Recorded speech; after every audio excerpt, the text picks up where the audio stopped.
आता पुढची एक महत्त्वाची बातमी ती म्हणजे नवाब मलिकांचा मुद्दा राष्ट्रवादी काँग्रेसची डोकेदुखी ठरणार का असा प्रश्न पडतोय। कारण महायुतीच्या बैठकीला राष्ट्रवादी पक्षाला निमंत्रणच देण्यात आलेलं नाही। राष्ट्रवादी हे काही नवाब मलिकांशिवाय चर्चेला तयार नाही असं सूत्रांकडून कळतंय।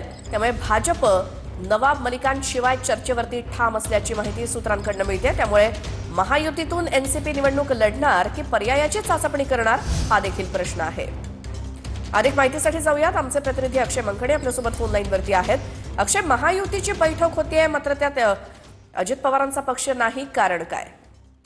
नक्कीच आपण पाहिलं तर महायुतीची आज मुंबई महानगरपालिकेच्या निवडणुकीच्या संदर्भात जागा वाटपाची चर्चा होणार आहे। दुपारी 2 वाजता वसंत स्मृती या भाजपच्या कार्यालयामध्ये शिवसेनेला आमंत्रण आहे, परंतु राष्ट्रवादी काँग्रेस पक्षाला या बैठकीचं आमंत्रण देण्यात आलेलं नसल्याची माहिती समोर येताना पाहायला मिळते। सातत्यानं भाजपकडनं मुद्दा उपस्थित केला जातोय, जर नवाब मलिक हे मुंबई महानगरपालिका राष्ट्रवादी काँग्रेस पक्षाकडनं मुंबई महानगरपालिकेची जबाबदारी घेत असतील तर या गोष्टीला आमचा विरोध आहे आणि महायुतीमध्ये राष्ट्रवादी नसणार अशा पद्धतीचा एक स्टँड जो आहे तो भाजपकडनं घेण्यात आलेला आहे। त्यामुळे हा मुद्दा जो आहे तो आता राष्ट्रवादीसाठी डोकेदुखी ठरताना दिसतोय का अशा पद्धतीची देखील चर्चा होत आहे। त्यामुळे राष्ट्रवादी काँग्रेस पक्षाची या सगळ्या संदर्भातची अधिकची भूमिका काय आहे हे पाहणं महत्त्वाचं ठरणार आहे। राष्ट्रवादी काँग्रेस पक्ष हा मुंबईमध्ये महायुतीमध्ये लढणार की एकला चलोरची त्यांची मुंबई महानगरपालिकेमधली भूमिका असणार आहे हे राष्ट्रवादी काँग्रेस पक्ष जो आहे तो आगामी काळात स्पष्टच करेल। परंतु आजच्या महायुतीच्या बैठकीमध्ये राष्ट्रवादी काँग्रेस पक्षाला नवाब मलिकांच्या प्रश्नामुळे त्यांना निमंत्रित केलेलं नसल्याची माहिती जी आहे ती समोर येताना पाहायला मिळते। धन्यवाद या माहितीसाठी। एक महत्त्वाची अपडेट येते। आमदार अण्णा बनसोडे अजित पवारांच्या भेटीसाठी दाखल झालेत। अजित पवारांकडून इच्छुकांच्या मुलाखती सुरू झालेल्या आहेत। त्यामुळे अजित पवारांकडून पिंपरी चिंचवड मधल्या इच्छुकांकडून भेटी आणि मुलाखती सुरू आहेत।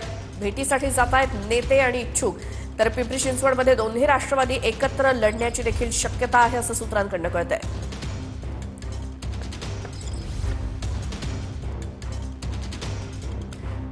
पिंपरी चिंचवडमध्ये इच्छुकांच्या मुलाखती सुरू असून अजित पवार यांच्या भेटीसाठी अण्णा बनसोडे दाखल झालेत आणि त्यासोबत असंख्य इच्छुक देखील आहेत।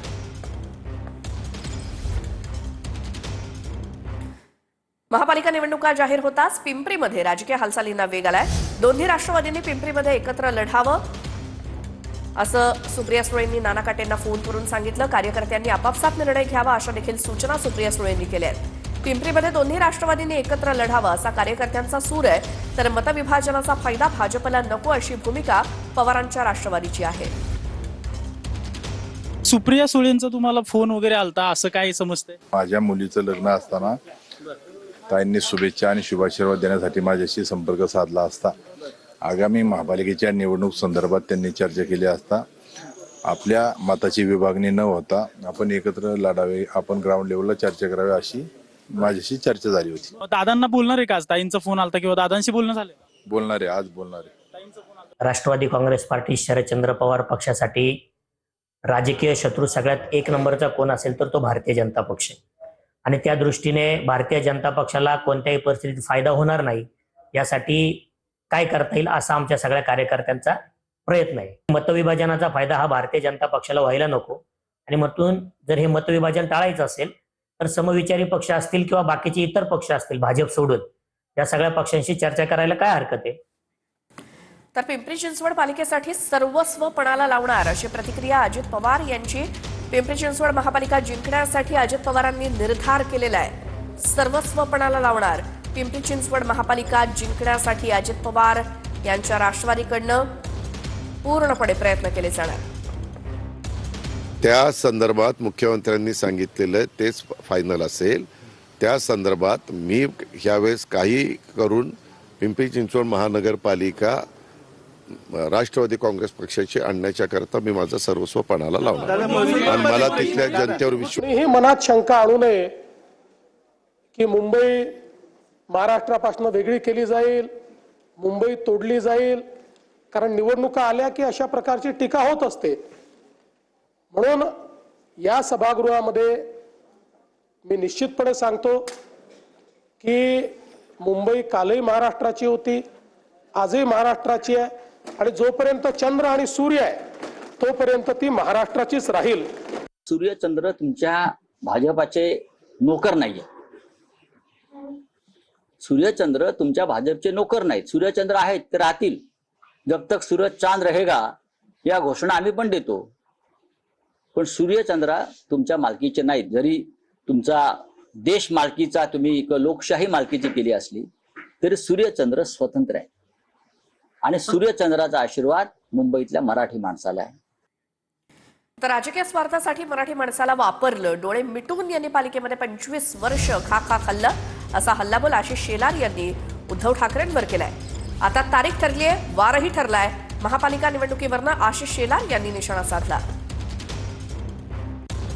आशिष शेलार यांनी सोशल मीडियावरती एक पोस्ट केली आणि उद्धव ठाकरे यांच्यावरती निशाणा साधलाय. मुंबईचे मारेकरी कोण? मराठी माणसाला आता कळून चुकलंय. त्यानं मुंबईला वाचवायचे हे स्वतःच ठरवून ठेवलंय. डोळे मिटून यांनी पालिकेमध्ये 25 वर्ष खा खाल्ले. राजकीय स्वार्थासाठी मराठी माणसाला वापरले. मराठी माणूस आठवतोय जागा हो म्हणून होर्डिंग लावून कुणीतरी मराठी माणसाला उठवतोय. तो तर जागाच आहे, उघड्या डोळ्यानं बघतोय. अरे लबाड बोक्यांनो, तुम्हाला हरवण्याची संधी शोधतोय. अशी पोस्ट आशिष शेलार यांची. आता तारीख ठरली आहे, वारही ठरलाय. मराठी माणसानं तुम्हाला हरवण्याचा शुभ मुहूर्त काढलाय. आणखी एक मोठी बातमी. सत्ताधाऱ्यांनी घोषणा केल्या आहेत, उद्घाटनं केली आहेत, असं रोहित पवार म्हणाले. सत्ताधाऱ्यांच्या कार्यक्रमानंतर तारखा जाहीर झाल्या, अशी टीका रोहित पवार यांनी केली. घटनाक्रम बघता कोण कोणासाठी काम करतंय हे स्पष्ट होतंय, असा एकंदरीत अप्रत्यक्षपणे टोला निवडणूक आयोगाला देखील रोहित पवार यांनी लगावलाय. त्यांनी आपल्या सोशल मीडियावरच्या पोस्टमध्ये काय म्हटलंय बघूयात. रोहित पवार यांनी लिहिलंय, खरं तर निवडणूक आयोग कुणासाठी थांबत नसतो, ती एक स्वायत्त संस्था आहे. मात्र काल दिवसभराचा घटनाक्रम बघता निवडणूक आयोग कशाची तरी वाट पाहत असल्याचं जाणवलं. काल सत्ताधारी नेत्यांनी अनेक उद्घाटनं केली, मतदारांना प्रभावित करण्यासाठी अनेक नवीन घोषणा केल्या.